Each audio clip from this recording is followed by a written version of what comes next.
Durante 15 años, cada sábado, mi esposo salía a jugar cartas con los amigos. Cuando uno de ellos murió y la viuda tocó a mi puerta llorando, descubrí que mi matrimonio entero fue construido sobre el sufrimiento de cientos de familias pobres. Mi nombre es Doña Sebastiana, pero todos me llaman Doña Tiana. Tengo 78 años hoy y lo que voy a contar les sucedió hace mucho tiempo, allá por los años de 1968 hasta 1973, cuando tenía entre 33 y 38 años. Es una historia que cargo en el pecho desde hace décadas y que cambió mi vida para siempre. Antes de empezar, quisiera pedirles algo a ustedes que me están viendo. Si esta historia toca su corazón, dejen un like en el video, suscríbanse al canal Diario de la Abuela para escuchar más historias de superación y cuéntenme aquí en los comentarios desde dónde me están viendo. Me encanta saber que mis palabras llegan a tantos lugares diferentes. Pueden comentar su ciudad. Quiero conocer a cada uno de ustedes. Bueno, mi historia comienza allá en 1953, cuando me casé con Albertino. Yo tenía apenas 18 años, él tenía 25. Era un matrimonio arreglado por las familias, como era común en aquella época. Mi padre trabajaba en los ferrocarriles nacionales y el papá de Albertino tenía un taller mecánico pequeño allí en el barrio de la Colonia Industrial, en la zona oriente de la Ciudad de México. No era una familia rica, pero eran honestos, trabajadores, gente de bien, o al menos eso era lo que yo pensaba. Los primeros años fueron difíciles, como todo matrimonio nuevo. Vivíamos en una casita rentada de 2 cuartos, bien sencilla. Yo lavaba ropa ajena para ayudar con los gastos, y Albertino trabajaba como mecánico con su papá. No teníamos mucho, pero tampoco faltaba lo básico: frijoles, arroz, un pedazo de carne cuando se podía. Yo cosía nuestra ropa, remendaba todo hasta que ya no se pudiera más. Era la vida que conocíamos. Tuvimos 3 hijos. Paulito nació en 1954, Mariana en 1956 y el más chico, Chuyito, en 1959. Mi vida giraba en torno a ellos y a la casa.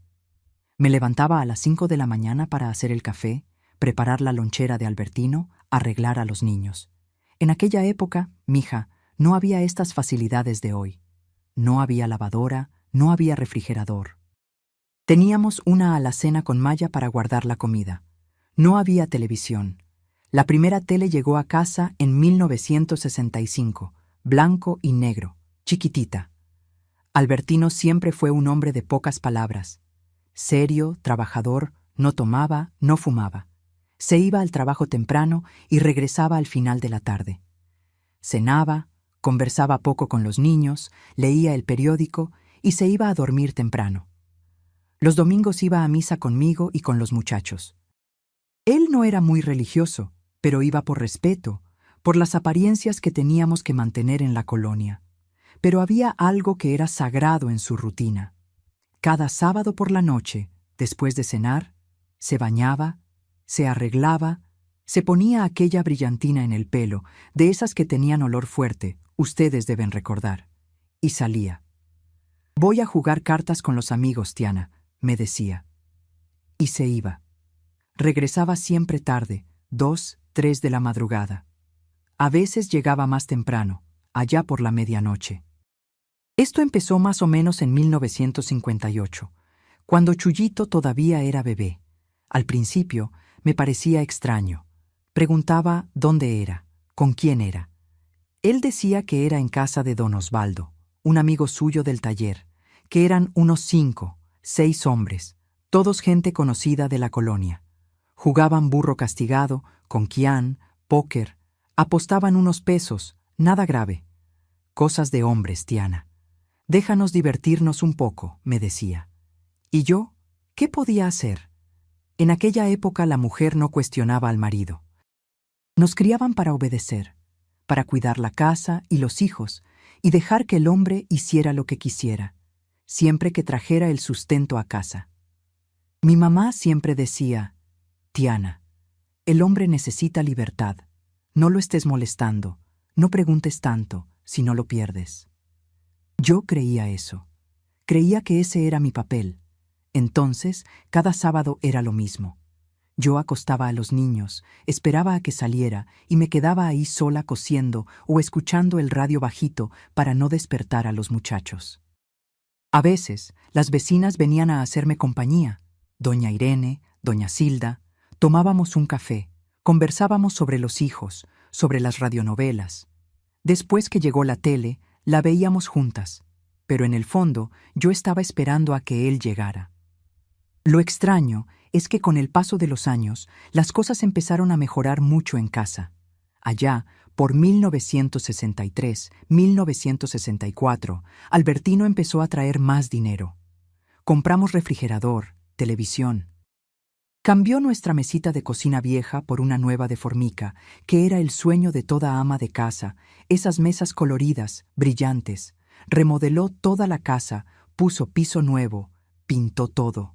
Compró hasta un bochecito, en 1966, un Volkswagen azul claro, nuevecito. Ay, yo me sentía la mujer más afortunada de la colonia. Cuando preguntaba de dónde venía ese dinero extra, él decía que era porque el taller de su papá había crecido, que estaba haciendo unos trabajos extras los sábados por la tarde, que había gente pagando bien por servicios urgentes. Tenía sentido, ¿no? La economía estaba creciendo en aquella época. México estaba en desarrollo, había mucha construcción, muchas cosas pasando. Yo nunca desconfié. Las otras mujeres de la colonia hasta me envidiaban. Ay, Tiana, qué suerte tienes. Albertino es tan trabajador, tan buen marido, me decían. Y yo estaba de acuerdo, orgullosa. Pensaba que había tenido suerte, que tenía un marido que cuidaba bien a la familia. A los amigos de las cartas los conocía de vista. Estaba don Osvaldo, que era el dueño de la casa donde se reunían. Un hombre alto, delgado, siempre con sombrero. Estaba don Moacir, bajito, gordito, que trabajaba en un almacén.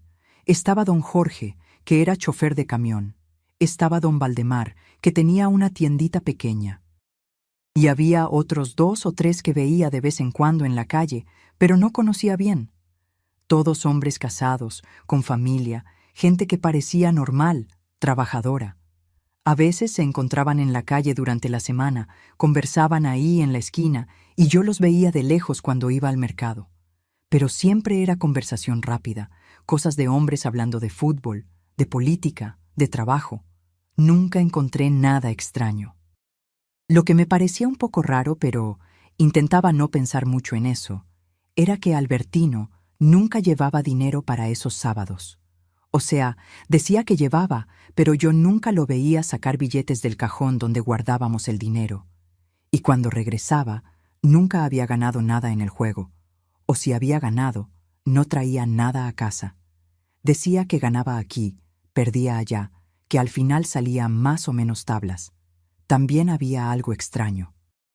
A veces llegaba nervioso, llegaba a casa, tomaba un vaso de agua rápido, se iba directo a acostarse sin hablar conmigo. Se quedaba inquieto, dando vueltas en la cama. Yo le preguntaba, ¿pasó algo? Y él murmuraba, nada, déjame dormir. Al otro día se levantaba normal, como si nada hubiera pasado, y estaban las llamadas telefónicas. ¡Ay, las malditas llamadas! Instalamos el teléfono en casa en 1967. Era un lujo en aquella época. Pocas casas tenían. Albertino dijo que era importante para el negocio, que clientes necesitaban llamar para hacer cita en el taller. Pero era extraño porque llamaban mucho los sábados, siempre en la mañana o al inicio de la tarde. Y él siempre contestaba, escuchaba en silencio, decía, está bien, yo lo resuelvo, y colgaba rápido. Cuando preguntaba quién era, decía, cliente necio queriendo servicio urgente, déjalo. Una vez en 1969 yo contesté el teléfono y era una voz de mujer llorando. Pidió hablar con Albertino, dijo que era urgente. Yo lo llamé y cuando contestó se puso con una cara. Ay, una cara que yo nunca había visto. Seria, dura, fría. Habló bajito. El lunes resolvemos eso. No vuelvas a llamar aquí. Y colgó. Yo me quedé parada mirándolo, y él me miró con un enojo en los ojos. No andes metiendo las narices en mi vida, Tiana. Son cosas del trabajo que tú no entiendes. Aquello me dolió, pero me lo tragué y fui a preparar la cena. La mujer no debía meterse en los asuntos del marido. Era lo que todo el mundo decía. Los años fueron pasando y los sábados continuaban religiosos. Lloviera o hiciera sol, fuera día feriado o no, allá iba Albertino a las cartas. Cuando los muchachos crecieron y empezaron a hacer preguntas, «Papá, ¿por qué va a jugar cartas cada sábado?», él respondía seco, «Porque el hombre necesita tener sus momentos, muchacho.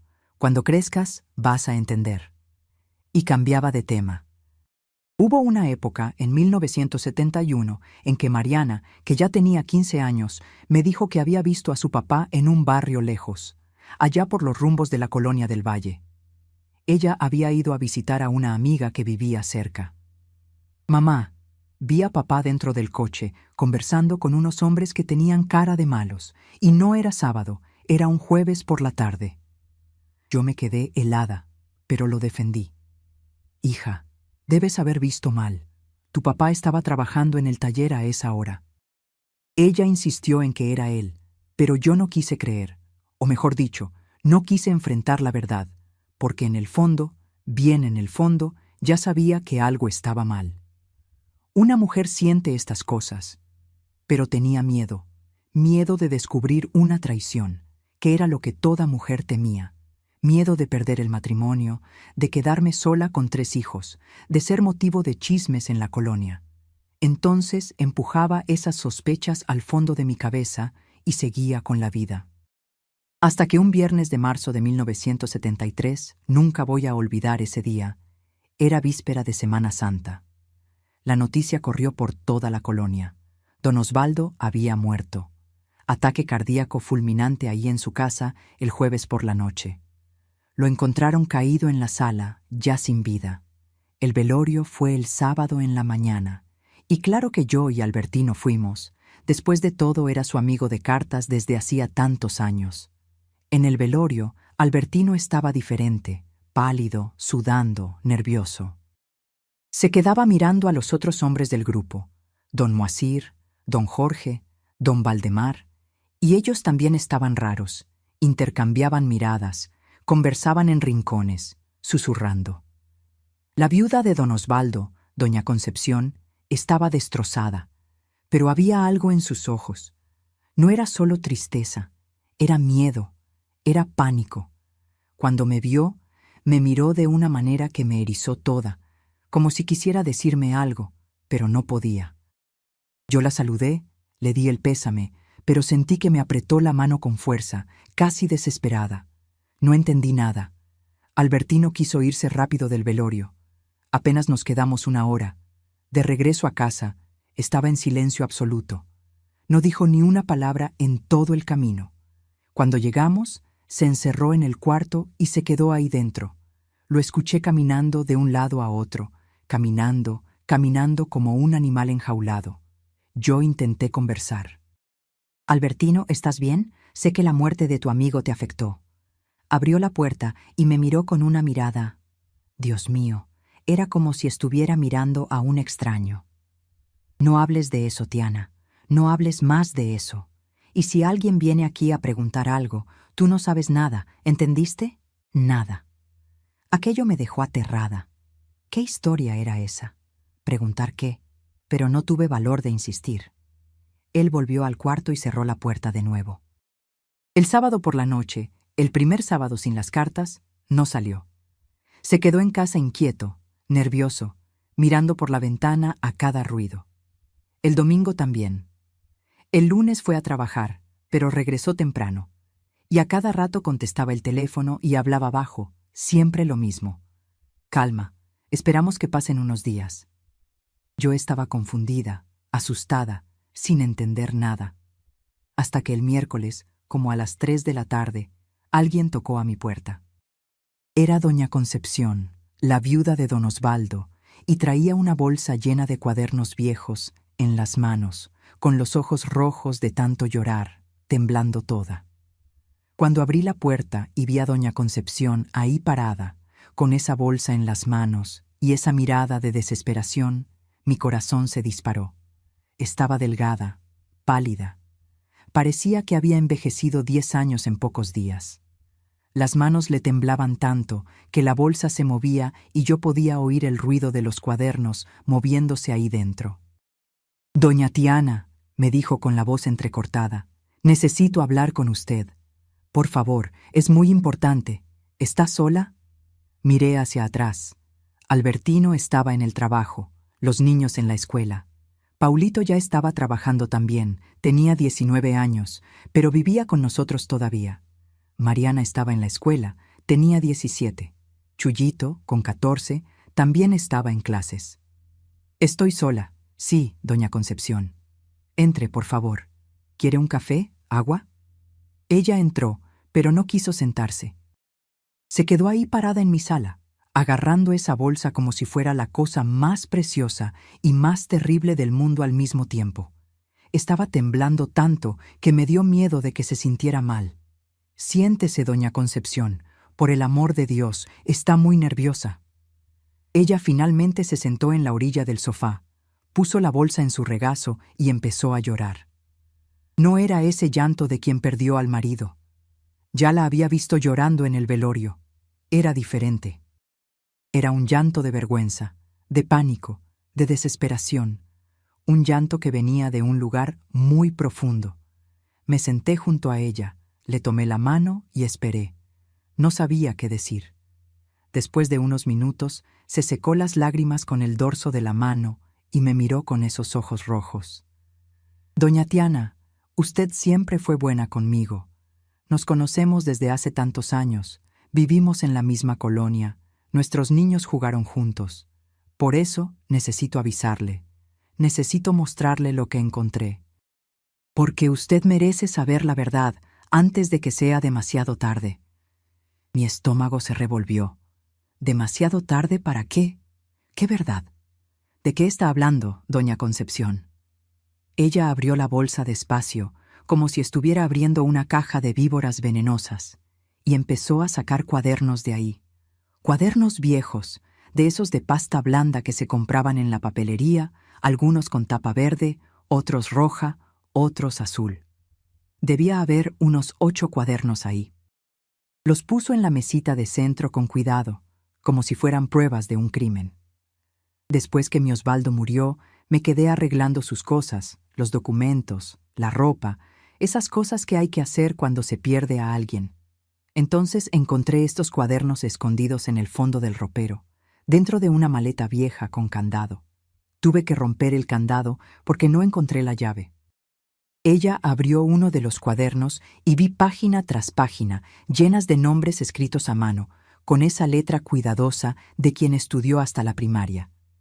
Y junto a los nombres había números, muchos números, fechas, cantidades. Al principio no entendí qué era.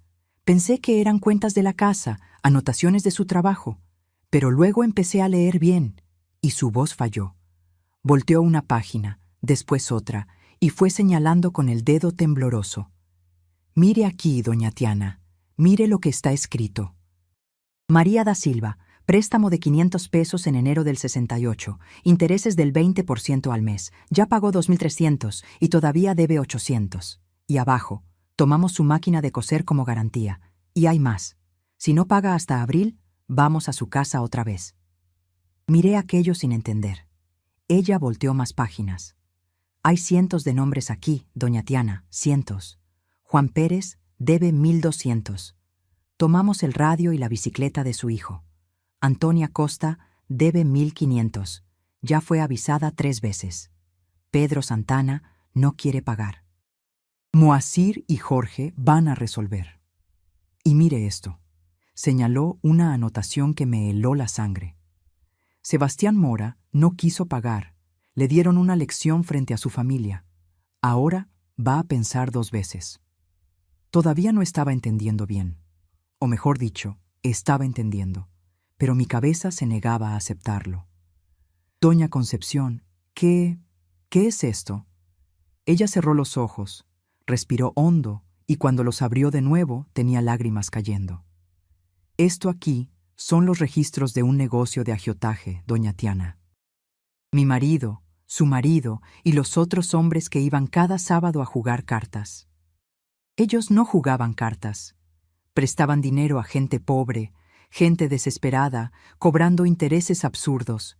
Y cuando la persona no podía pagar, les quitaban sus pertenencias, los humillaban, los amenazaban, los golpeaban. No, no, no puede ser verdad. No, mi Albertino, él es trabajador, honesto, va a misa todos los domingos. Debe haber algún error, doña Concepción. Mi marido es mecánico, trabaja en el taller de su papá. Él nunca... Doña Tiana me interrumpió y su voz estaba firme ahora, a pesar de las lágrimas. Mire aquí, mire este cuaderno. Tomó un cuaderno diferente, más nuevo, con pasta dura negra. Lo abrió en la primera página y ahí estaba escrito con letra grande. Control General, 1972-1973. Albertino. Mi mundo se derrumbó en ese segundo. Ahí estaba el nombre de mi marido, en la tapa de un cuaderno lleno de nombres de personas desesperadas, de deudas impagables, de amenazas, de violencia. Él era el jefe, doña Tiana, me dijo bajito. Osvaldo escribió al principio de este cuaderno. Mire, Albertino coordina los cobros. Moacir y Jorge hacen el trabajo pesado. Valdemar guarda el dinero y los objetos. Yo hago los contactos y consigo los clientes. Ella continuó hojeando, mostrándome página tras página. Estaba todo ahí. Los nombres de las personas, la mayoría no los conocía, pero algunos eran de la colonia. Empleadas domésticas que pedían dinero prestado para pagar medicina de un hijo enfermo. Obreros que necesitaban dinero para la renta. Madres solteras que no tenían cómo comprar comida. Gente sencilla, pobre, desesperada. Y los intereses eran una crueldad. 20, 30% al mes. Gente que pedía 500 pesos prestado, acababa debiendo 3, 4 mil y nunca podía pagar. Luego venían las anotaciones sobre los cobros especiales. Mire esto. Doña Concepción volteó a una página de agosto de 1972. Josefa Lima, debe 900. No tiene nada más que dar. Albertino autorizó cobro fuerte. Jorge y Moacir fueron un domingo en la mañana. Ella pagó 500 ese mismo día. Sentí náuseas. Cobro fuerte. ¿Qué le habían hecho a esa pobre mujer? Y había cosas peores, mucho peores. Doña Concepción llegó a una página marcada con un pedazo de papel, como si la hubiera dejado ahí a propósito para mostrármela. Lea esto, doña Tiana, lea. Estaba escrito. Manuel Ferreira, debe 1800, no quiere pagar. Dice que ya pagó más del doble de lo que pidió. Albertino mandó darle un susto. Jorge quemó su puesto de tianguis. Al día siguiente, apareció con el dinero. Quemaron el puesto de tianguis de un hombre. Destruyeron su forma de ganarse la vida por dinero. Y hay más. Continuó implacable.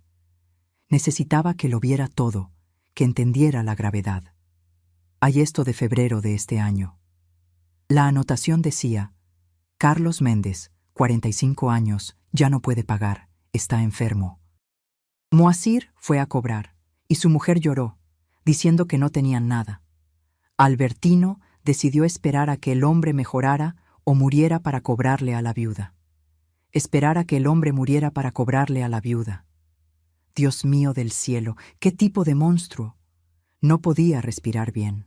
La sala estaba dando vueltas. Ese hombre que dormía a mi lado hacía 15 años, que era padre de mis hijos, que se sentaba en la mesa conmigo todos los días, que iba a misa conmigo, era un agiotista cruel, un hombre que destruía familias pobres, y yo, sin saberlo, me había beneficiado de ese dinero sucio. El refrigerador, la televisión, la mesa de fórmica, el bochito, la ropa nueva de los niños, las remodelaciones de la casa, todo había sido comprado con el sufrimiento de gente inocente. ¿Por qué me está mostrando esto? Logré preguntar con la voz saliendo débil, temblorosa. ¿Por qué ahora? Doña Concepción tomó mi mano con fuerza. Porque hay más, doña Tiana, algo muy grave. Osvaldo no murió de ataque cardíaco nomás porque sí. Estaba desesperado desde hace semanas. Hubo un caso terrible que pasó en enero. Volteó al final del cuaderno, a las últimas páginas escritas, las últimas anotaciones de don Osvaldo antes de morir. Raúl Tavares, 38 años, metalúrgico, pidió 800 pesos prestado en noviembre del 72 para pagar el médico de su hija que estaba con neumonía. Ya pagó 2.100, pero la deuda no para de crecer. Ya no tiene cómo pagar. Albertino autorizó cobro severo. Y abajo, con fecha de 15 de enero de 1973, estaba escrito con letra temblorosa, diferente de las otras anotaciones, como si la persona estuviera nerviosa al escribir. Jorge y Moacir fueron a casa de Raúl cuando la mujer y la hija no estaban. Lo golpearon mucho, le quebraron los dedos de la mano. Ya no puede trabajar. Tengo miedo de lo que hicimos. Y había más. Con fecha del 20 de enero. Raúl Tavares se ahorcó en su cuarto. Su mujer lo encontró. La policía está preguntando. Albertino mandó a todos quedarse callados. No puedo dormir. Solté un grito. No pude controlarme. Un hombre se había matado. Un padre de familia, un trabajador honesto, se había quitado la vida porque no aguantaba más la presión, por causa de una deuda que nunca podría pagar, por dinero prestado para salvar a su hija. Y mi marido había ordenado el cobro. Mi marido había autorizado que le quebraran los dedos a ese hombre. Mi marido tenía sangre en las manos. Osvaldo se puso muy mal después de eso, continuó doña Concepción llorando. Empezó a tener pesadillas, dejó de comer bien, me contó todo una noche, dijo que ya no aguantaba más cargar aquello. Dijo que Raúl lo había mirado una vez en la calle antes de morir, con una mirada de desesperación que nunca iba a olvidar. Quería parar, quería devolver los cuadernos a las familias, quería arreglar todo, pero tenía miedo de Albertino. Decía que su marido era peligroso, que tenía contacto con policías corruptos que protegían el esquema, que si alguien los delataba iba a ser asesinado. ¿Policías corruptos, protección? Esto era mucho más grande de lo que imaginaba.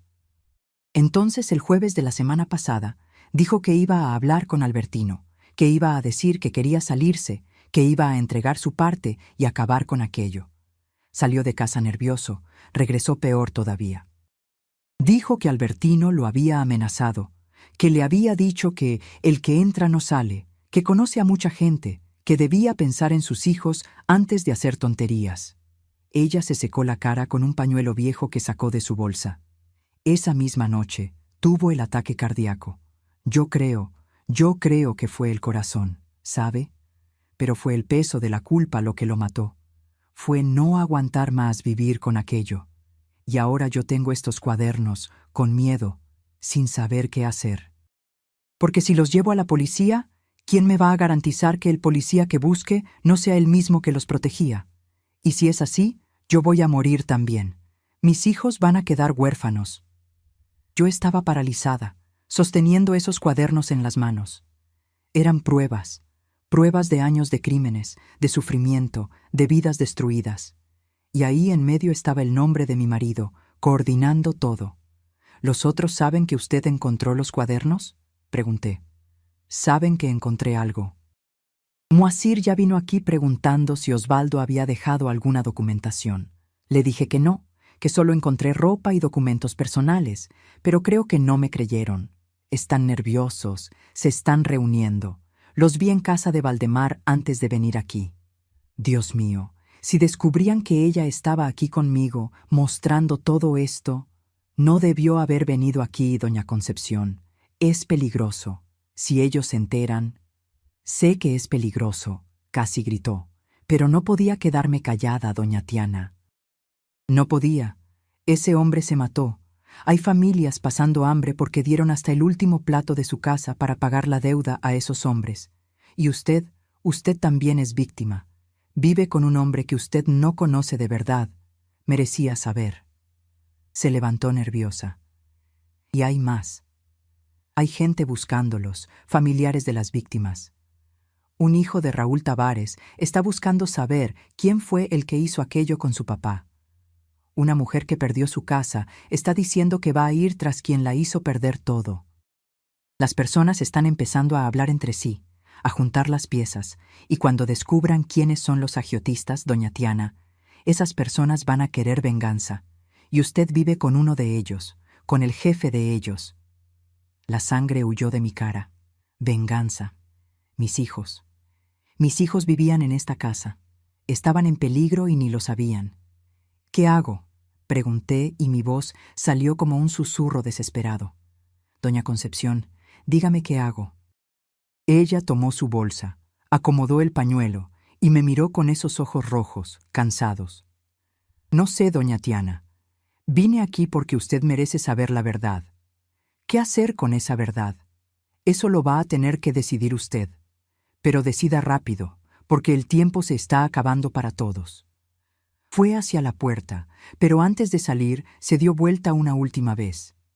Estos cuadernos ahora son suyos. Hice copias de las páginas principales y las escondí en un lugar seguro. Si me llega a pasar algo, hay gente que sabe dónde están. Pero los originales, no puedo tenerlos en mi casa. Van a revisar todo tarde o temprano. Al menos aquí con usted, no van a sospechar al principio. Pero escóndalos bien y tenga cuidado. Y se fue, dejándome ahí sola con esos cuadernos malditos sobre la mesita. Me quedé parada por no sé cuánto tiempo. Podían ser 5 minutos, podía ser 1 hora. Solo mirando esos cuadernos, esos nombres, esos números que representaban vidas destruidas. Tomé uno por uno y empecé a leer. Leí todo. Cada nombre, cada deuda, cada anotación sobre cobros, sobre amenazas, sobre violencia. Había gente que había perdido su casa, gente que había perdido el empleo porque le quebraron la mano o la pierna en un cobro. Mujeres que habían sido humilladas frente a sus hijos, niños que habían visto a sus padres ser golpeados. Y lo peor, en varias páginas había anotaciones como pagado con el refrigerador, pagado con el radio, pagado con la bicicleta, pagado con la máquina de coser.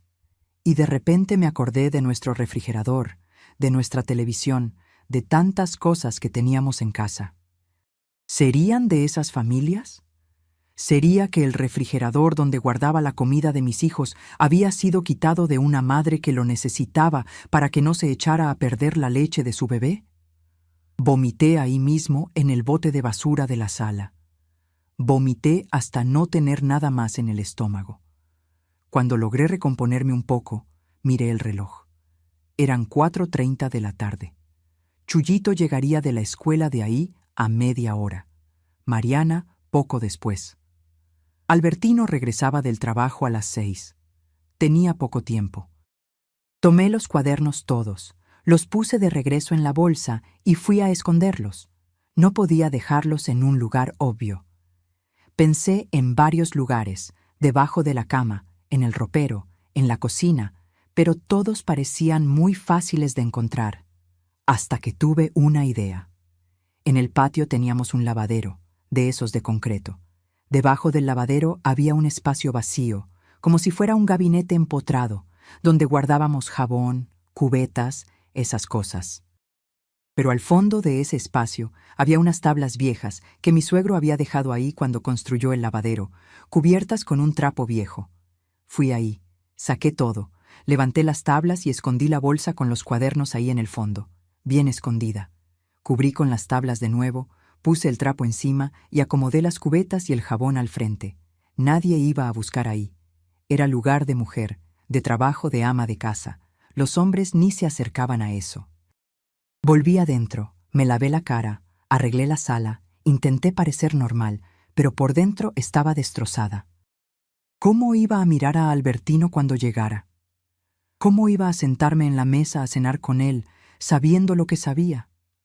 ¿Cómo iba a acostarme en la misma cama que ese hombre? Y la pregunta que más me atormentaba, ¿tenía que hacer algo con esa información?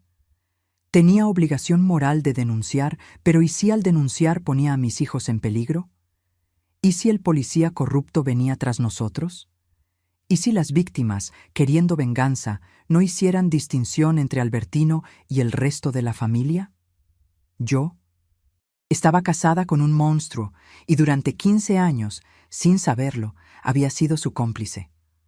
Chuyito llegó de la escuela a las 5, como siempre. Entró por la puerta de la cocina, tiró la mochila al suelo y fue directo a tomar un vaso de agua.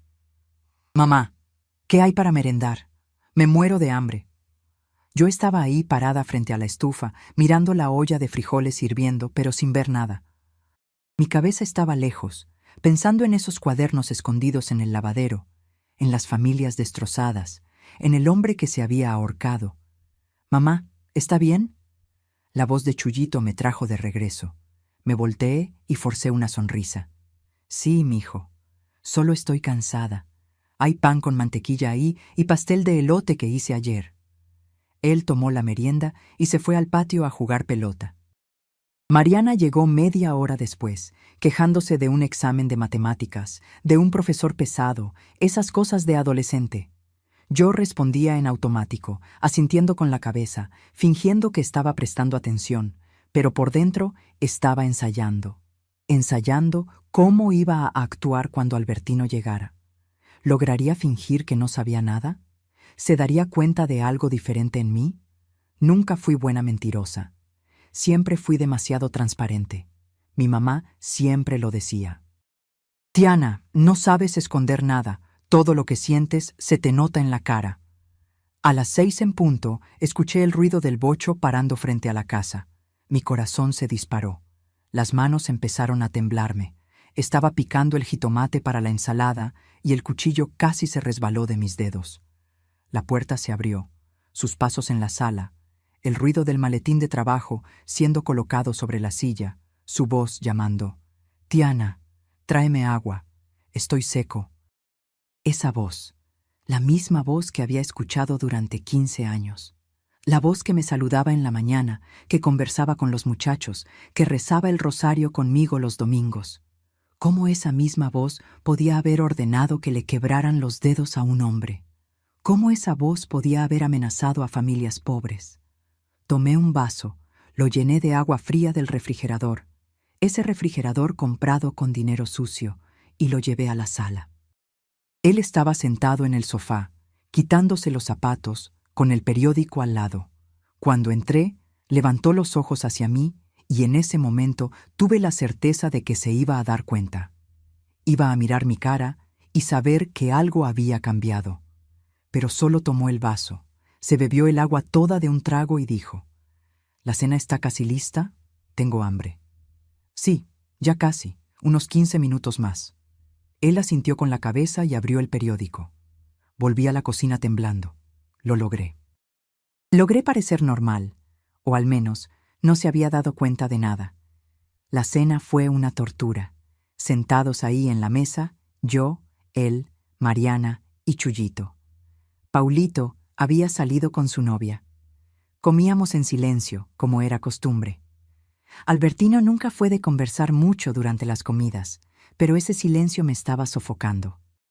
Lo miraba masticando, tomando agua, mojando el pan en los frijoles, y pensaba: ¿cómo este hombre logra comer tranquilo, sabiendo que una persona se mató por su culpa? ¿Cómo logra sentarse aquí frente a sus hijos, fingiendo ser un padre de familia normal, trabajador, honesto? «Estos frijoles están sin sal, Tiana», comentó. Me levanté rápido, tomé el salero, lo puse frente a él. Me temblaban las manos. «Estás nerviosa hoy».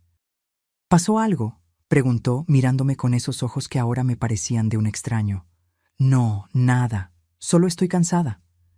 Siguió comiendo, pero sentí que se quedó observando. Después de la cena, se fue a bañar.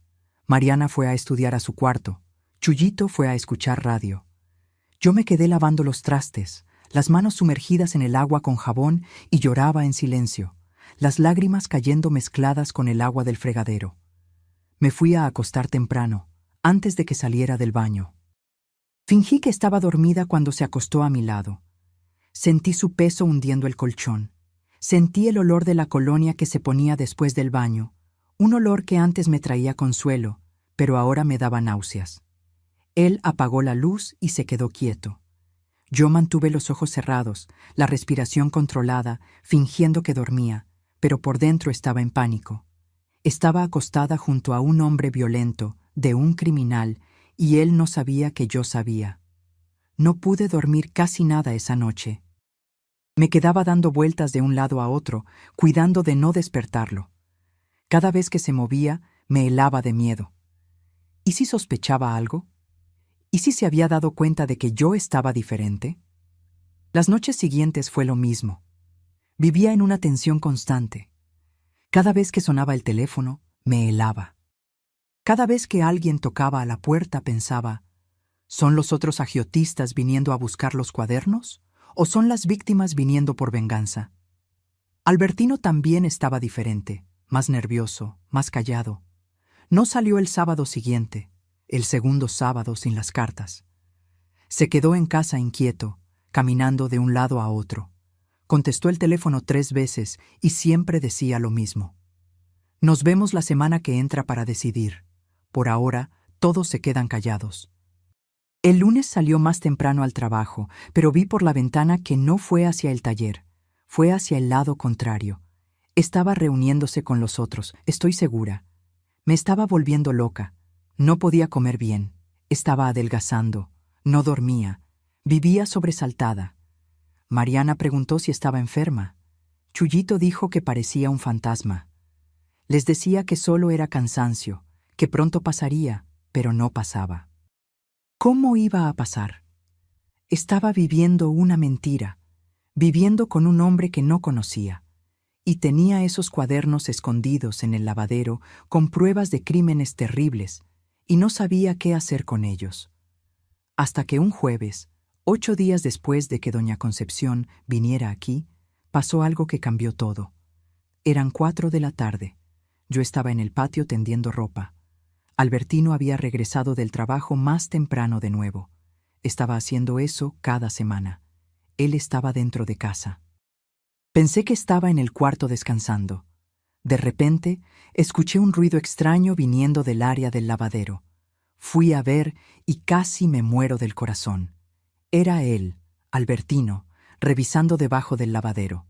Estaba sacando las cubetas, el jabón, buscando algo. «¿Qué estás haciendo?», pregunté, intentando mantener la voz firme.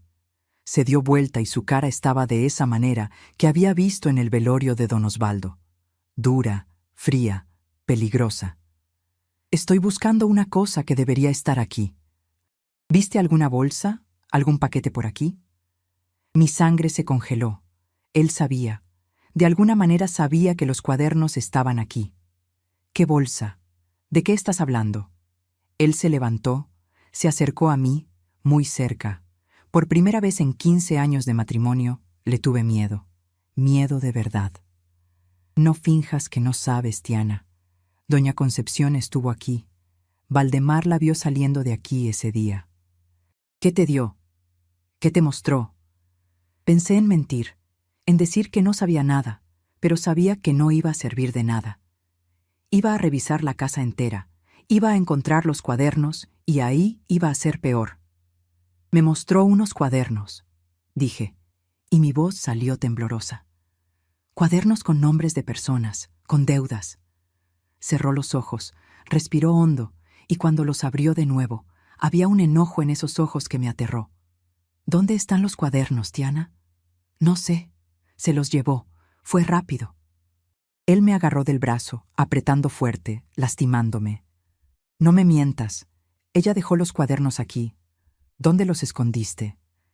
Intenté soltarme, pero apretaba cada vez más. Por primera vez vi al hombre violento que sus víctimas veían. El hombre que ordenaba cobros brutales, que quebraba dedos, que destrozaba vidas. «Suéltame, me estás lastimando». «Voy a hacer mucho más que lastimarte si no me entregas esos cuadernos ahora». Los muchachos no estaban en casa, gracias a Dios. Mariana había ido a casa de una amiga. Chuyito estaba en el entrenamiento de fútbol, Paulito en el trabajo. Éramos solo yo y él, y tenía miedo de lo que era capaz de hacer. «Está debajo del lavadero», dije llorando. «Al fondo, debajo de las tablas». Me soltó con fuerza, empujándome para el lado, y fue directo ahí. Sacó todo, arrancó las tablas y sacó la bolsa. La abrió frenéticamente, empezó a hojear los cuadernos, verificando que estuviera todo ahí. «¿Leíste?», preguntó sin mirarme.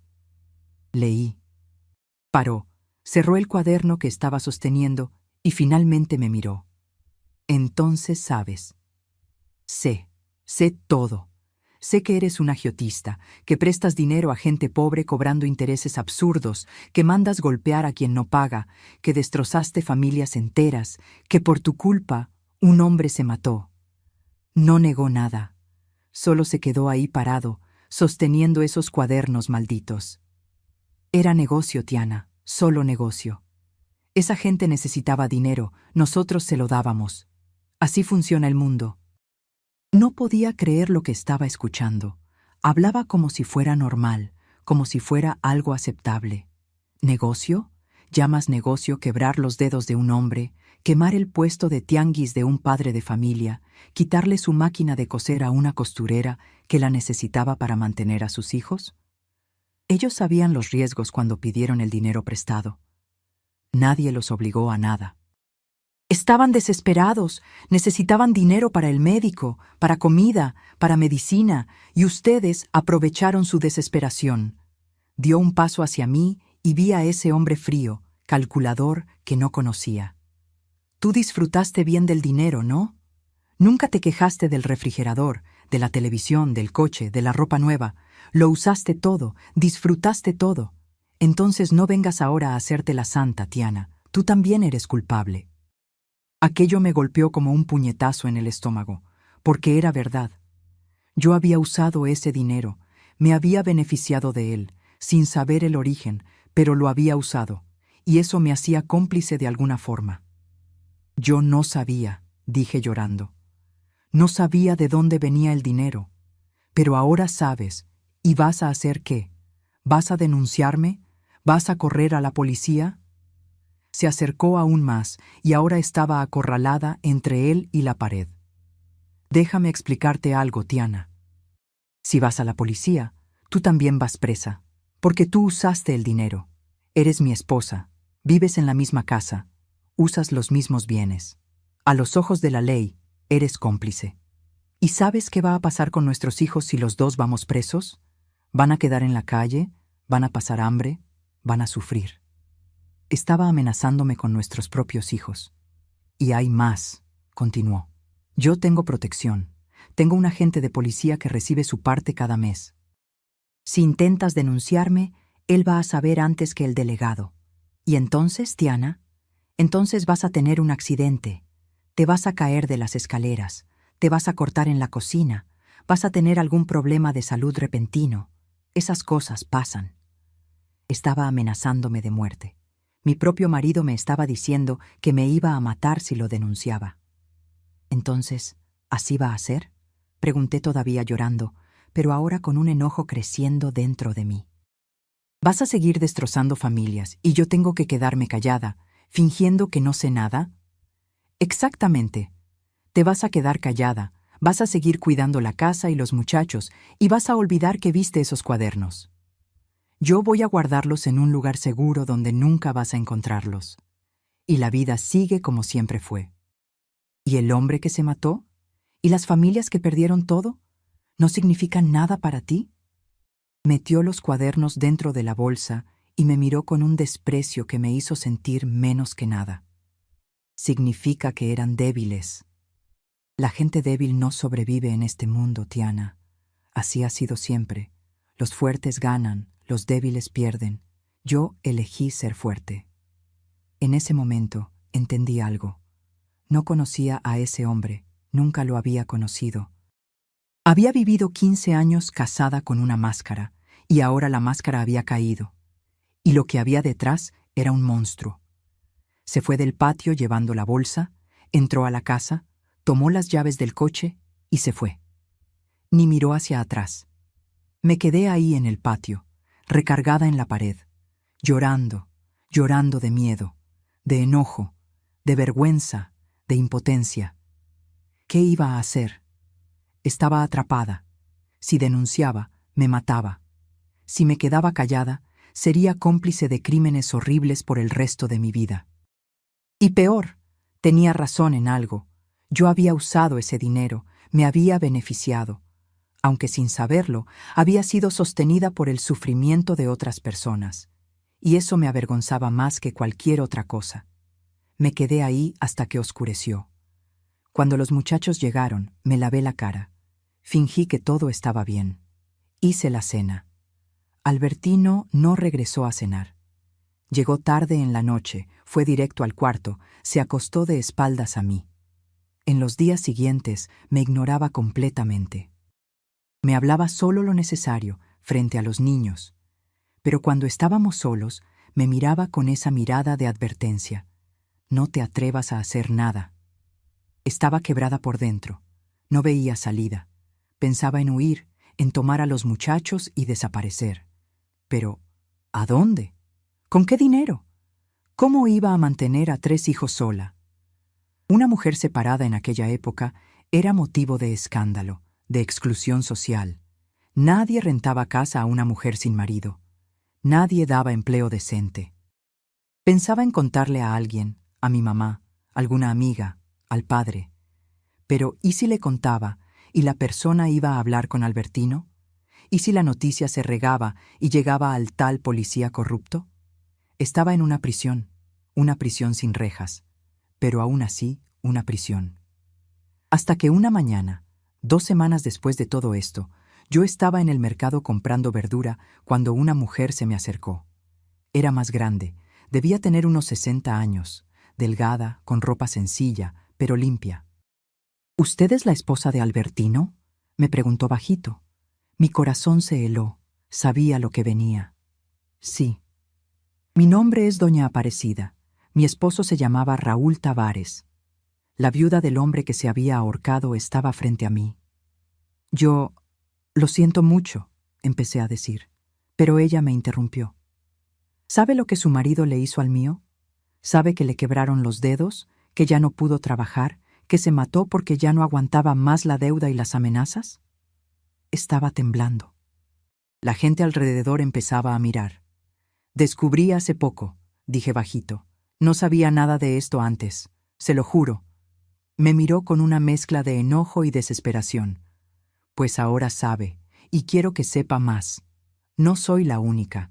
Hay más de 30 familias que fueron destrozadas por ese grupo de agiotistas, y nos estamos organizando.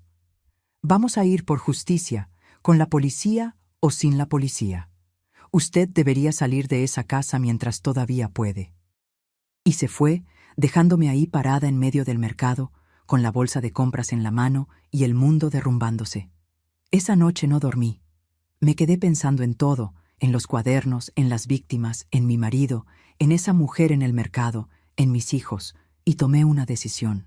No podía quedarme callada. No lograría vivir el resto de mi vida sabiendo que había sido cómplice de eso, pero tampoco podía simplemente ir a la policía, porque Albertino me iba a matar y los niños iban a quedar huérfanos. Necesitaba ayuda. Necesitaba a alguien que fuera más fuerte que el miedo, más fuerte que las amenazas, más fuerte que Albertino. Y sabía exactamente a quién buscar. El viernes en la mañana, apenas Albertino salió al trabajo y los muchachos se fueron a la escuela, me puse mi mejor vestido, ese azul marino con botones blancos que usaba para ir a misa. Me recogí el pelo y salí de casa. Fui directo a la iglesia de San Judas Tadeo, ahí a 3 cuadras de casa. Era una iglesia pequeña, sencilla, con bancas de madera desgastada y un crucifijo grande detrás del altar. Yo frecuentaba esa iglesia desde que me casé. Conocía cada rincón, cada imagen de santo, cada vitral. El padre Anselmo estaba en la sacristía arreglando los ornamentos para la misa del mediodía. Era un hombre ya grande. Debía tener unos 65 años, pelo blanco, lentes de armazón grueso, siempre con esa manera calmada y acogedora.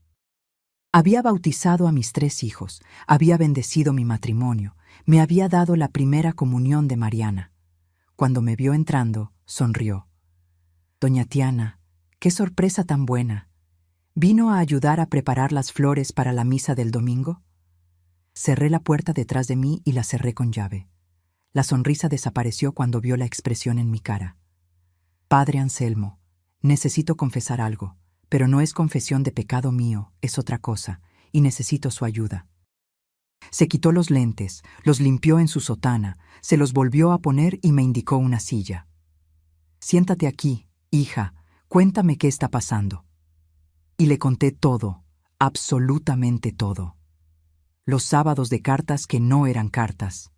Doña Concepción apareciendo con los cuadernos, las vidas destrozadas, el hombre que se había ahorcado, el enfrentamiento con Albertino, las amenazas, el policía corrupto, la viuda que me había abordado en el mercado, todo. Yo lloraba mientras hablaba, las palabras saliendo atropelladas, años de angustia derramándose ahí en la sacristía.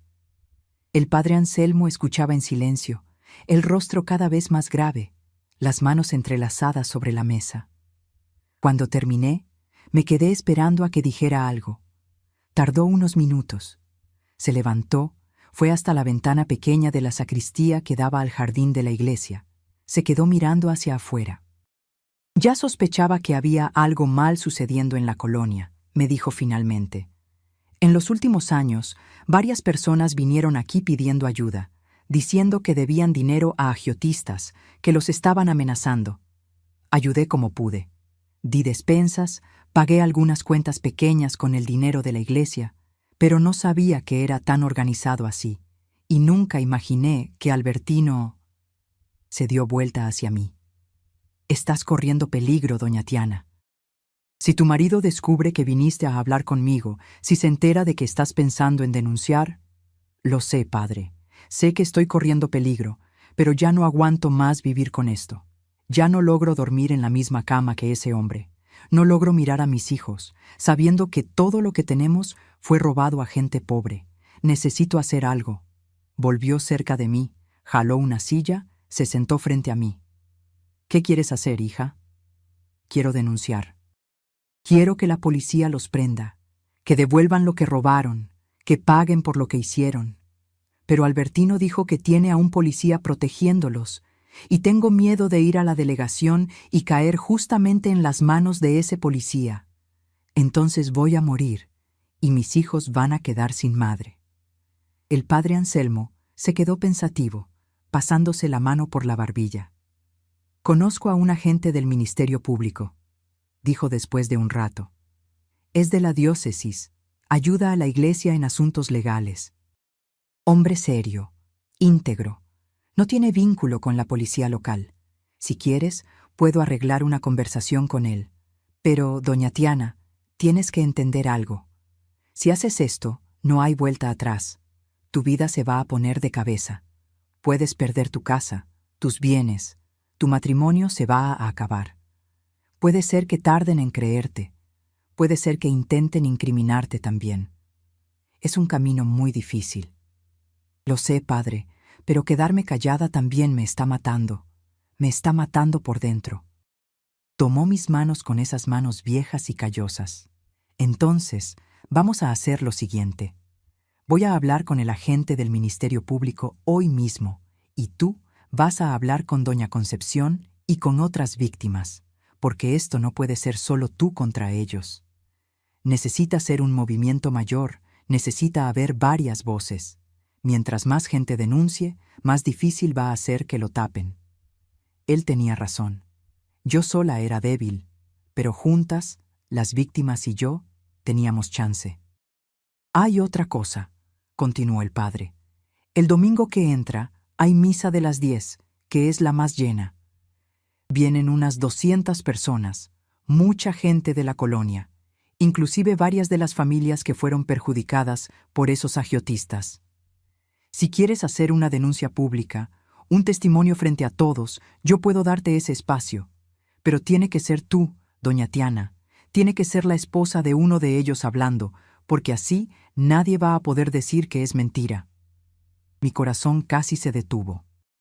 Hablar en la iglesia, frente a todos, frente a los vecinos, de los conocidos, de las otras esposas, de los agiotistas. ¿Y si Albertino estaba ahí? ¿Y si hacía algo en el momento? Yo no sé si puedo, padre, hablar en público así. Nadie te está obligando, hija. Es tu elección. Pero piénsalo bien. Si denuncias solo en la justicia, pueden pasar meses, años para que pase algo. Y en ese tiempo, ellos siguen operando, siguen destrozando familias. Pero si los expones públicamente, si toda la colonia sabe quiénes son los agiotistas, pierden el poder, porque su fuerza viene del secreto, viene del miedo que las personas tienen de hablar. Si rompes ese silencio, acabas con ellos. Sabía que tenía razón, pero hablar en público, exponer mi propia vergüenza, admitir que había sido sostenida por dinero sucio, era pedir demasiado. Déjeme pensar. Fue todo lo que logré decir. Salí de la iglesia con las piernas temblando. Regresé a casa en automático, sin ni siquiera ver el camino. Cuando llegué, me senté en la mesa de la cocina y me quedé ahí parada, pensando, ¿tendría el valor de hacer aquello? De subir al altar, de tomar el micrófono, de contarle a todo el mundo la verdad sobre mi marido, sobre mí misma. Pasé el fin de semana en un estado de tensión terrible. Albertino seguía ignorándome. El sábado salió en la mañana y regresó solo en la noche. No dijo dónde fue. Yo no pregunté. Vivíamos como dos extraños en la misma casa. El domingo dije que iba a misa de las 10. Ni siquiera respondió. Estaba leyendo el periódico en la sala, ni levantó los ojos. Llegué a la iglesia media hora antes. El padre Anselmo estaba esperándome. Me llevó a la sacristía y me presentó a dos mujeres que estaban ahí. Una de ellas era doña Concepción, la otra era doña Aparecida, la viuda del hombre que se había ahorcado. «Doña Tiana», dijo el padre, «ellas quieren hablar contigo». Doña Concepción vino hasta mí y me abrazó. Era la primera vez que nos veíamos desde ese día que había traído los cuadernos.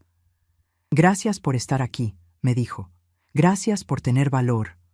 Doña Aparecida se quedó un poco más distante, con los brazos cruzados, mirándome con desconfianza. «El padre me contó que quiere denunciar a su marido», me dijo. «¿Por qué? ¿Arrepentimiento, culpa o miedo a perder los bienes cuando lo metan preso?» La pregunta dolió, pero era justa. Merecía esa desconfianza. «Culpa, sí», respondí. «Mucha culpa, porque yo usé el dinero que vino del sufrimiento de su familia, de usted y de tantas otras. Yo no sabía, pero lo usé, y eso me avergüenza más que cualquier cosa. No puedo deshacer lo que se hizo. No puedo traer de regreso a su marido, pero puedo hacer que paguen por lo que hicieron, y es eso lo que quiero». Me miró por un largo rato, buscando falsedad, buscando mentira. Entonces, lentamente asintió. «El padre dijo que estás pensando en hablar en la misa hoy, frente a todos». «Estoy pensando, pero tengo mucho miedo». «¿Miedo de qué? ¿De tu marido? ¿De los otros agiotistas?» «De todo eso y de que todo el mundo me mire como esposa de criminales». «Como cómplice», completó. «Sí». Ella dio un paso hacia mí. «Entonces déjame contarte algo, doña Tiana.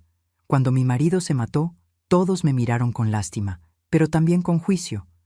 ¿Por qué dejó que llegara a ese punto?», pensaban. «¿Por qué no pidió ayuda? Como si la culpa fuera nuestra, de la víctima. ¿Sabes lo que es tener que enterrar a tu marido sabiendo que se mató porque ya no veía salida? ¿Sabes qué es explicarle a tus hijos que su papá ya no aguantaba más vivir?» Su voz estaba entrecortada ahora. «Sé que tú también eres víctima de tu marido, doña Tiana. Él te engañó, te usó, te puso en una posición horrible. Pero la diferencia entre tú y nosotras es que tú todavía tienes elección. Todavía puedes hacer algo. Mi marido ya no tuvo esa elección. Ya estaba muerto por dentro antes de siquiera ahorcarse». Yo estaba llorando. Ella estaba llorando. Doña Concepción estaba llorando. El padre Anselmo nos observaba en silencio. «Si subes a ese altar hoy y cuentas la verdad», continuó doña Aparecida, «vas a estar dando voz a todas las familias que fueron destrozadas.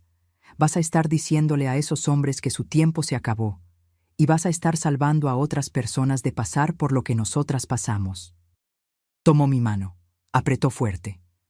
«Entonces ten valor por mi Raúl, por las otras víctimas y por ti misma». En ese momento supe lo que tenía que hacer. «Voy a hablar», dije. «Voy a contar todo».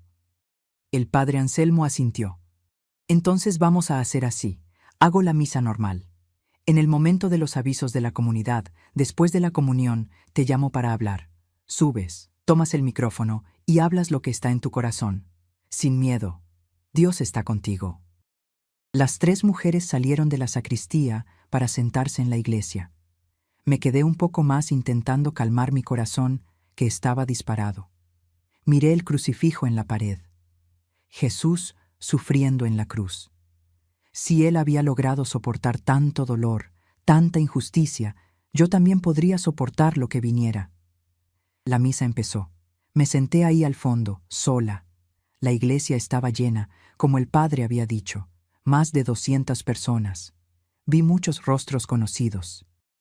Doña Silda, mi vecina, don Manuel del mercado, doña Regina, que vendía pan, familias enteras, niños, ancianos. Miré alrededor buscando a Adalbertino. No estaba ahí, gracias a Dios. Si estuviera, no sé si hubiera tenido valor. Pero vi a don Moacir sentado con su esposa y sus hijos ahí al frente. Vi a don Valdemar con su familia en medio de la iglesia. Vi a don Jorge algunas filas adelante de mí. Los otros agiotistas estaban ahí, tranquilos, cantando los himnos, rezando las oraciones, fingiendo ser hombres de bien. La misa siguió. Lectura del Evangelio, homilía del Padre, ofertorio, consagración, comunión. Yo participé de todo en automático, las oraciones saliendo de mi boca, pero la cabeza lejos, ensayando mentalmente lo que iba a decir. Entonces llegó el momento de los avisos. El padre Anselmo subió al altar, tomó el micrófono y empezó a hablar sobre las actividades de la semana, sobre el grupo de oración, sobre el catecismo. Entonces, paró, me miró ahí al fondo y dijo: «Antes de terminar, tenemos un testimonio de una hermana de la comunidad. Doña Sebastiana, por favor, venga aquí al frente». Mi corazón casi se salió por la boca. La gente empezó a mirar alrededor, buscando quién era esa doña Sebastiana. Me levanté despacio, las piernas temblándome tanto que pensé que me iba a caer. Empecé a caminar por el pasillo central. Fue la caminada más larga de mi vida.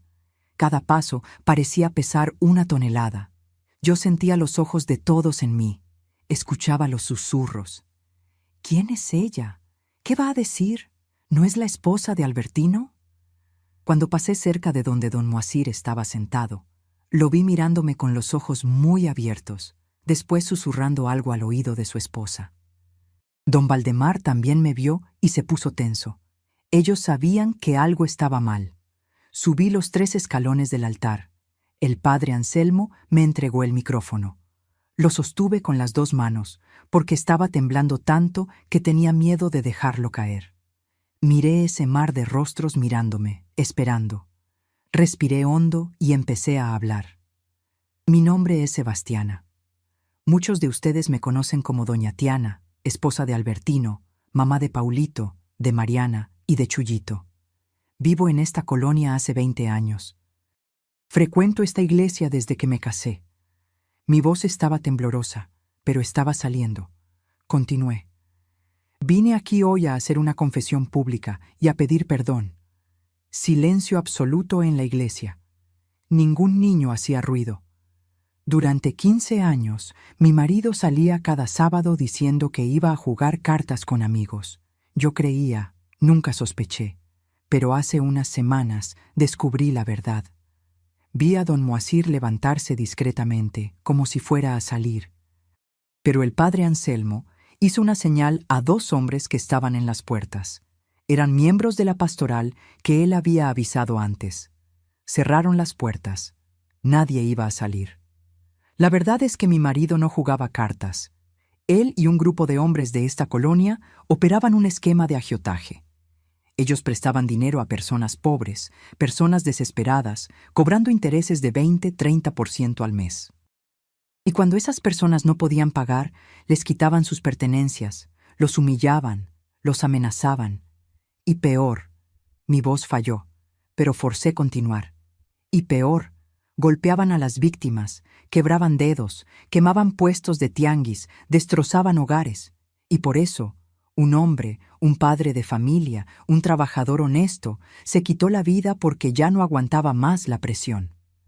Ahora había gente llorando en la iglesia, otras personas con la boca abierta, en shock.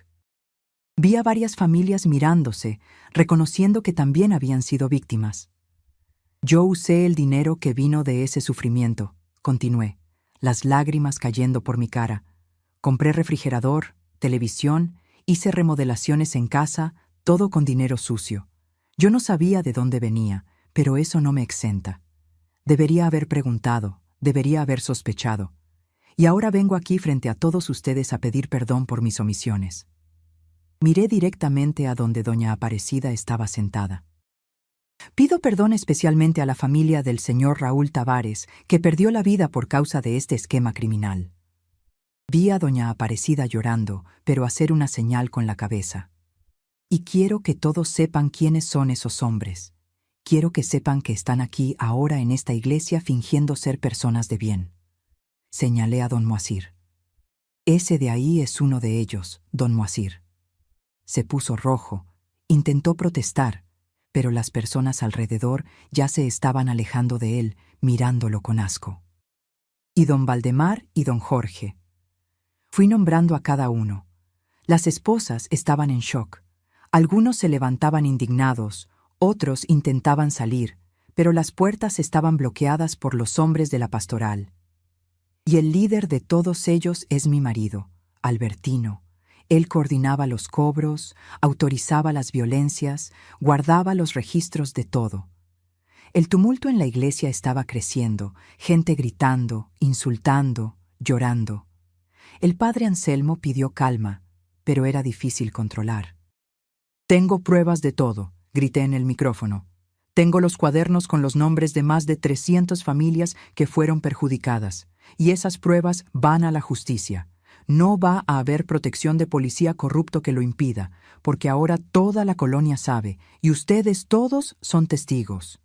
Fue el caos. La gente se levantó, rodeó a los agiotistas, gritaban, insultaban. Las esposas lloraban de vergüenza.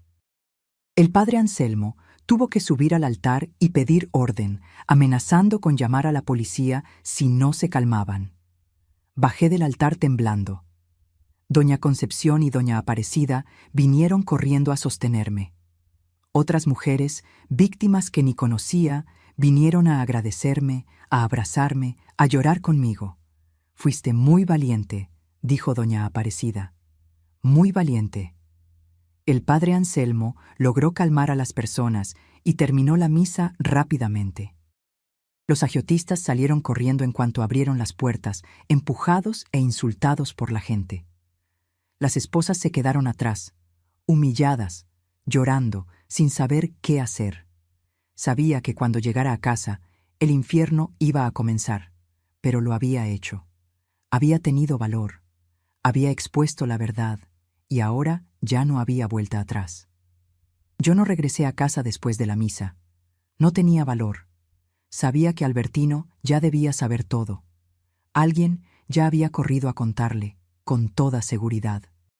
Y tenía miedo de lo que sería capaz de hacer. El padre Anselmo me llevó a la casa parroquial, un cuartito pequeño en la parte trasera de la iglesia, donde a veces se quedaba alguna monja o misionero de paso. Me dijo que me quedara ahí, que estaba segura, que había gente vigilando. Doña Concepción trajo un poco de comida, pero no podía comer nada. Solo podía pensar en mis hijos. Paulito estaba trabajando. Mariana había ido a casa de su amiga. Chuyito estaba en el entrenamiento. No estaban en casa cuando todo pasó en la misa, pero iban a regresar. Iban a encontrar al papá furioso, solo. ¿Y si se desquitaba con ellos? Estaba desesperada. El padre se dio cuenta y dijo: «Doña Tiana, ya mandé a Alberto, un muchacho de la pastoral, a buscar a sus hijos. Los va a traer para acá. Vamos a explicarles todo con calma. Necesitan saber la verdad». Y fue lo que pasó. Como a las 2 de la tarde los tres llegaron confusos, asustados. Cuando me vieron ahí en ese cuartito llorando, se desesperaron aún más. «Mamá, ¿qué pasó? ¿Dónde está mi papá? ¿Por qué está aquí?», preguntó Paulito.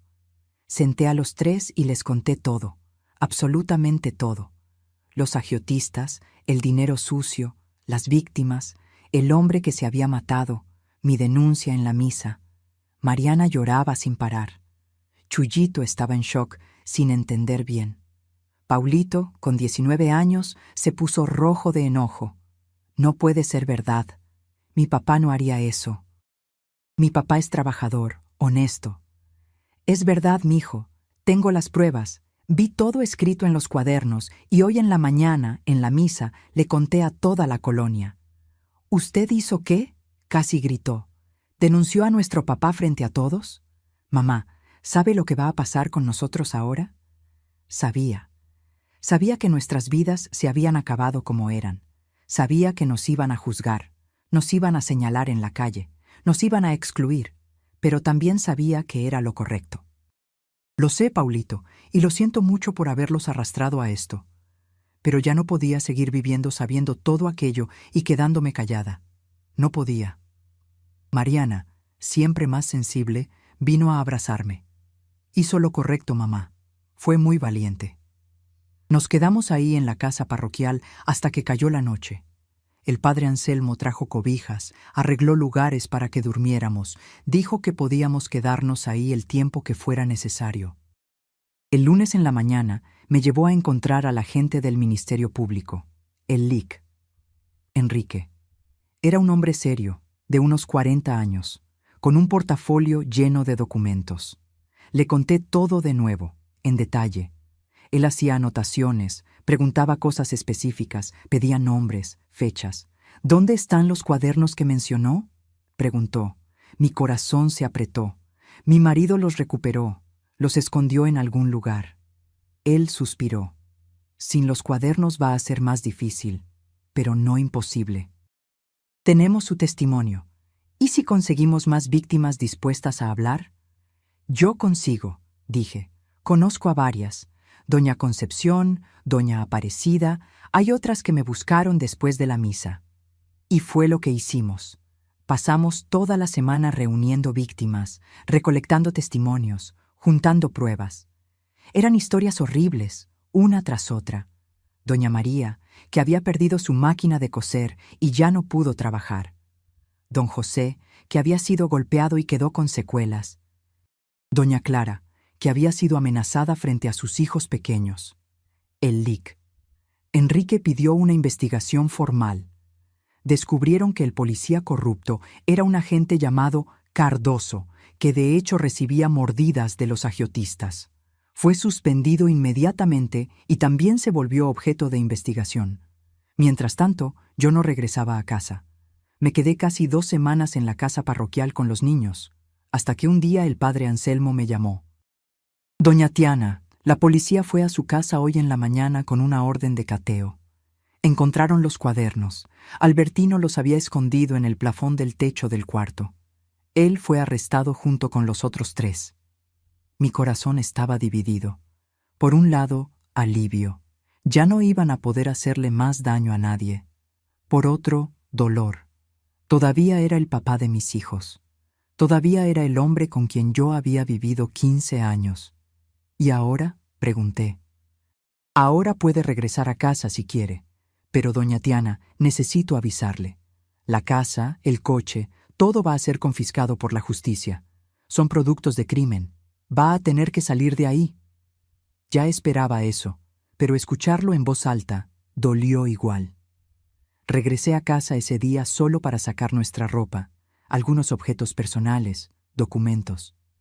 Entré a esa casa que había sido mía durante tantos años y sentí como si fuera de otra persona.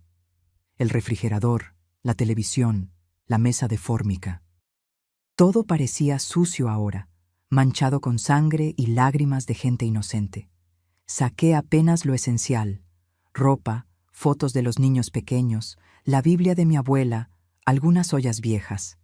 Dejé todo lo que había sido comprado con el dinero sucio. Ya no quería nada de aquello. Una vecina, doña Irene, que siempre fue buena conmigo, ofreció un cuartito en la parte trasera de su casa. Era minúsculo, cabía apenas una cama matrimonial y un colchón en el piso. Pero no cobraba renta, solo pedía que la ayudara con la limpieza de su casa. Fue ahí donde nos mudamos, yo, Mariana y Chuyito. en un espacio más pequeño que nuestra antigua sala. Paulito se fue a vivir con su novia y la familia de ella. Tenía vergüenza, todavía tenía enojo conmigo. Dijo que yo había destruido a la familia. Los primeros meses fueron los peores de mi vida. Toda la colonia hablaba. Algunos me apoyaban, decían que había sido valiente, pero muchos me juzgaban. ¿Qué tipo de mujer denuncia a su propio marido?, susurraban cuando yo pasaba. Debió haberse quedado callada, resolverlo en casa. Ahora está pasando necesidad, bien merecido. Hubo gente que escupía a mi paso. Hubo mamá que prohibió a su hija jugar con Mariana. Hubo comercio que se negó a fiarme. Era como si yo fuera la criminal, no ellos. Pero también hubo gente buena, mucha gente buena. Las víctimas, principalmente. Doña Aparecida apareció en la casa de doña Irene una semana después de que nos mudamos, trayendo un costal de arroz, frijol, aceite, azúcar. «Sé que lo está necesitando», me dijo, «y quiero que sepa que mi familia está eternamente agradecida por lo que hizo». Doña Concepción me consiguió trabajo como costurera en un taller que tenía su sobrina. Pagaba poco, pero era honesto. Yo cosía de las 7 de la mañana a las 6 de la tarde. Regresaba a ese cuartito, hacía la cena en el anafre que doña Irene prestó, ayudaba a Chuyito con la tarea, conversaba con Mariana sobre sus planes de terminar los estudios. Era una vida dura, mucho más dura que antes. Me levantaba temprano, me acostaba tarde, las manos se me pusieron callosas de tanto coser. La espalda me dolía de estar encorvada sobre la máquina. A veces había días que el dinero no alcanzaba y comíamos solo arroz con huevo. Hubo invierno en que pasamos frío porque no teníamos suficientes cobijas, pero ¿saben lo que era diferente? Yo dormía en paz. Por primera vez en meses, años, tal vez, lograba dormir toda la noche sin pesadillas, sin ese peso en el pecho, porque el dinero que ganaba, por poco que fuera, era limpio. Venía de mi trabajo, de mi esfuerzo. No tenía sangre de nadie. El proceso contra los agiotistas tardó casi un año. Hubo audiencias, hubo testimonios, hubo abogados intentando librarlos, diciendo que era todo mentira, que las víctimas estaban inventando, pero las pruebas de los cuadernos eran irrefutables. Estaba todo ahí escrito de puño y letra de don Osvaldo. Las deudas, los cobros, las violencias. En septiembre de 1974 salió la sentencia. Albertino sacó 8 años de prisión. Moacir y Jorge, 6 años cada uno. Valdemar, 5.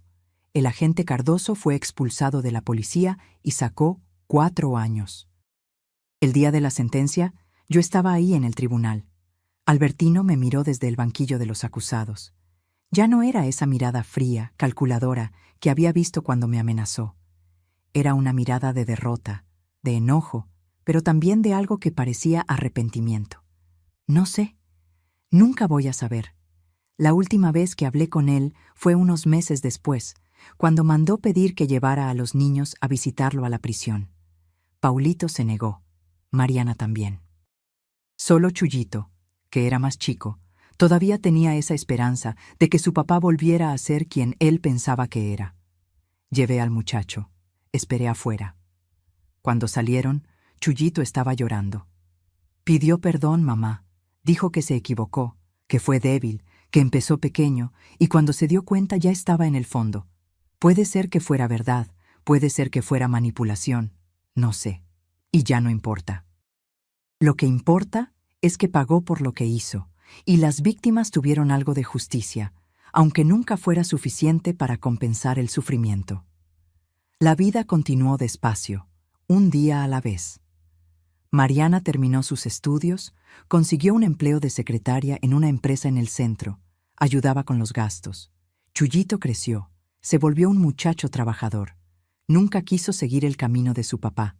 Paulito tardó, pero eventualmente volvió a hablarme. Pidió perdón por haberme culpado. Yo seguí cosiendo. Años después, con el dinero que junté, logré rentar una casita pequeña, solo nuestra. No tenía refrigerador colorido, no tenía televisión grande, no tenía coche, pero tenía dignidad, tenía paz. ¿Y saben lo que fue más sorprendente? Las víctimas nunca me olvidaron. Cuando necesitaba algo, siempre había alguien ofreciendo ayuda. Cuando Mariana se casó en 1978, fueron ellas las que hicieron la fiesta. Cada una trajo un platillo, decoraron el salón de la iglesia, compraron el vestido de novia. Fue sencillo, pero fue hermoso. Fue hecho con amor verdadero. Cuando Chuyito se enfermó en 1980 y necesitó medicina cara, fueron ellas las que hicieron una cooperación y la compraron. Cuando quedé desempleada por unos meses en 1982, fueron ellas las que me sostuvieron hasta que encontré otro trabajo. Formamos una red, una familia que no era de sangre, pero era de respeto, de gratitud, de humanidad. Y eso valía más que cualquier refrigerador, cualquier coche, cualquier casa bonita. Albertino salió de la prisión en 1980, después de cumplir 6 años. Tuvo reducción de pena por buena conducta. Intentó buscarme una vez. Me negué a verlo. Se fue de la colonia. Escuché decir que se fue a otra ciudad. Nunca más tuve noticia de él. Los hijos tenían contacto esporádico, pero poco. Las heridas eran muy profundas. Yo nunca me volví a casar. No quise. Dediqué mi vida a mis hijos, a mi trabajo, a las amistades verdaderas que construí, y fue una vida buena. No fue fácil, no fue cómoda, pero fue digna. Hoy, a los 78 años, miro hacia atrás y no me arrepiento de nada. Haría todo de nuevo, de la misma manera, porque aprendí algo que mucha gente tarda toda la vida en aprender. Bienes materiales los pierdes, dinero lo gastas, casa la cambias, pero tu conciencia, tu dignidad, tu carácter, eso nadie te lo quita. Eso lo cargas hasta el último día. Hubo noches que dormí en el piso frío, con hambre, con miedo del día siguiente, pero dormía en paz porque había hecho lo correcto. Había dado voz a quien no tenía voz. Había enfrentado el miedo y la opresión. Y eso, mi gente, eso vale más que todo el oro del mundo. Hoy mis hijos son adultos exitosos, honestos, trabajadores. Mariana es gerente en una empresa. Paulito tiene un taller mecánico, pero diferente del de su abuelo, él es honesto, justo con los empleados. Chuyito es maestro de escuela pública, enseña matemáticas a niños de escasos recursos. Me dicen que están agradecidos porque tuve valor ese día, que si no hubiera hecho aquello, habrían crecido pensando que todo estaba bien, que ese tipo de conducta era aceptable y tal vez habrían seguido el mismo camino. Tengo 6 nietos y 2 bisnietos. Todos saben la historia. Se las cuento sin esconder nada. Cuento los errores, la vergüenza, el sufrimiento, pero cuento también la superación, el valor, la reconstrucción. ¿Y saben lo que me dicen? Abue, usted es nuestra heroína. Yo no soy heroína. Los héroes son esas personas que hacen cosas extraordinarias. Yo solo hice lo que cualquier persona debería hacer. Lo correcto, aunque fuera difícil, aunque costara todo. Entonces dejo aquí mi mensaje para ustedes que me están escuchando. Si algún día se ven en una situación donde necesitan elegir entre lo que es fácil y lo que es correcto, elijan lo correcto siempre. Puede doler en el momento, puede costar mucho, puede parecer que están perdiendo todo, pero al final, cuando recuesten su cabeza en la almohada, van a dormir en paz. Y esa paz, mi gente, no tiene precio. No se dejen comprar por comodidad material. No cierren los ojos a la injusticia. No se queden callados cuando vean el mal sucediendo. Porque cuando nos callamos, nos volvemos cómplices. Yo podría haberme quedado callada. Podría haber seguido viviendo en mi casa cómoda, con mis electrodomésticos, mi coche, fingiendo que no sabía nada. Habría sido más fácil, habría sido más cómodo, pero no habría podido vivir conmigo misma. Y al final de cuentas, es con uno mismo con quien tiene que vivir todos los días hasta el último suspiro. Entonces, tengan valor, sean fuertes y sobre todo, sean dignos. Porque la dignidad, una vez perdida, es muy difícil de recuperar, pero una vez preservada, te sostiene en los momentos más difíciles de la vida. Esta es mi historia. Es una historia de dolor, de vergüenza, de pérdida, pero también es una historia de valor, de reconstrucción, de esperanza. Y si mi historia puede inspirar a una persona siquiera a hacer lo correcto, entonces valió la pena haber venido aquí a contarla. Gracias por haberme escuchado con paciencia, de corazón. Si esta historia tocó su corazón, si se emocionaron, si esto los inspiró de alguna forma, dejen ese like en el video, suscríbanse al canal Diario de la Abuela para escuchar más historias reales de superación como esta, y compártanlo con alguien que necesite escuchar que es posible volver a empezar, no importa qué tan difícil sea. Un abrazo cariñoso de esta abuela que aprendió que la vida no es sobre lo que tienes, sino sobre quién eres. Que Dios los bendiga.